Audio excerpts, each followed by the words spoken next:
हाँ देखिए, जैसे हमने सरकार को समय दिया था, सरकार, मैंने कहा मोदी सरकार को सत्ता का घमंड है। मोदी सरकार बातचीत किसानों मजदूरों से नहीं करना चाहती है और हमारे ऊपर बल प्रयोग करके किसानों मजदूरों की क्षति करना चाहती है। और इसीलिए अब देखा कोई बुलावा तो नहीं, इसलिए 14 को जत्था दिल्ली की ओर कूच करेगा 101 किसानों का। और दूसरा, प्रार्थना दिवस, अरदास दिहाड़ा कल हम लोग अपने बॉर्डर पर भी मनाएंगे और पूरे देशवासियों को आह्वान भी कर रहे हैं। मंदिर में, गुरुद्वारे में, मस्जिद में, जो भी धर्म को मानते वहां जाके मोर्चे की मोर्चा जीत की ओर बढ़े उसकी प्रार्थना कीजिए, डल्लेवाल साहब की स्वास्थ्य की और जो हमारे जख्मी उनके स्वास्थ्य की प्रार्थना करें। और 13 को लगभग 10 महीने पूरे हो रहे हैं, तो उसके उपलक्ष्य में बॉर्डरों पर बड़े इकट्ठ करने यहाँ पहुंचे और 14 को जथे जाएगा। ये आज के हमारे ऐलान थे।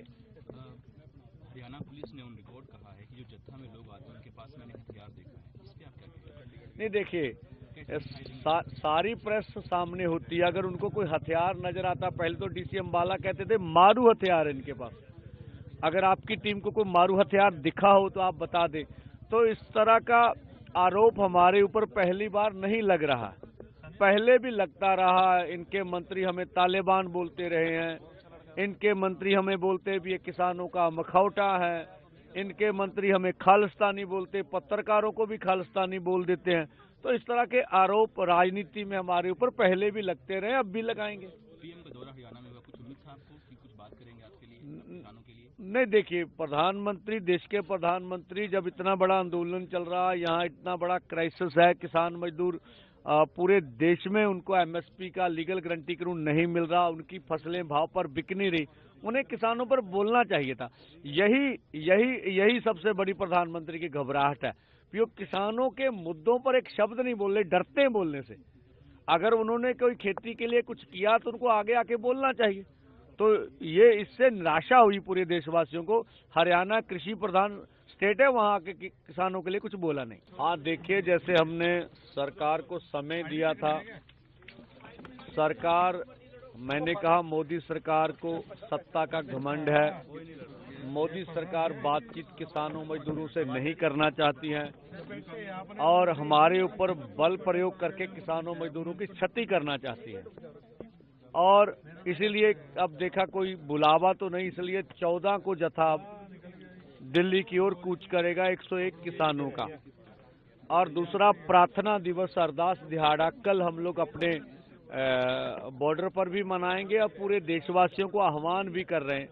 मंदिर में, गुरुद्वारे में, मस्जिद में, जो भी धर्म को मानते वहां जाके मोर्चे की मोर्चा जीत की ओर बढ़े उसकी प्रार्थना कीजिए, डल्लेवाल साहब की स्वास्थ्य की और जो हमारे जख्मी उनके स्वास्थ्य की प्रार्थना करें। और 13 को लगभग 10 महीने पूरे हो रहे हैं, तो उसके उपलक्ष्य में बॉर्डरों पर बड़े इकट्ठ करने यहाँ पहुंचे और 14 को जथे जाएगा। ये आज के हमारे ऐलान थे। हरियाणा पुलिस ने उन रिकॉर्ड कहा है कि जो जत्था में लोग आते हैं उनके पास मैंने हथियार देखा है, इस पे आप क्या कहेंगे? नहीं देखिए, सारी प्रेस सामने होती है। अगर उनको कोई हथियार नजर आता, पहले तो डीसी अम्बाला कहते थे मारू हथियार इनके पास। अगर आपकी टीम को कोई मारू हथियार दिखा हो तो आप बता दें।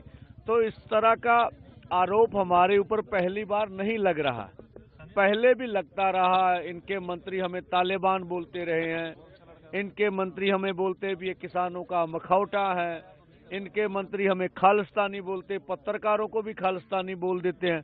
तो इस तरह के आरोप राजनीति में हमारे ऊपर पहले भी लगते रहे, अब भी लगाएंगे। पीएम का दौरा हरियाणा में हुआ, कुछ उम्मीद था आपको कि कुछ बात करेंगे आपके लिए, किसानों के लिए? नहीं देखिए, प्रधानमंत्री, देश के प्रधानमंत्री, जब इतना बड़ा आंदोलन चल रहा है, यहाँ इतना बड़ा क्राइसिस है, किसान मजदूर पूरे देश में, उनको एमएसपी का लीगल गारंटी कानून नहीं मिल रहा, उनकी फसलें भाव पर बिक नहीं रही, उन्हें किसानों पर बोलना चाहिए था। यही सबसे बड़ी प्रधानमंत्री की घबराहट है कि वो किसानों के मुद्दों पर एक शब्द नहीं बोल रहे, डरते हैं बोलने से। अगर उन्होंने कोई खेती के लिए कुछ किया तो उनको आगे आके बोलना चाहिए। तो ये इससे निराशा हुई पूरे देशवासियों को। हरियाणा कृषि प्रधान स्टेट है, वहाँ के किसानों के लिए कुछ बोला नहीं।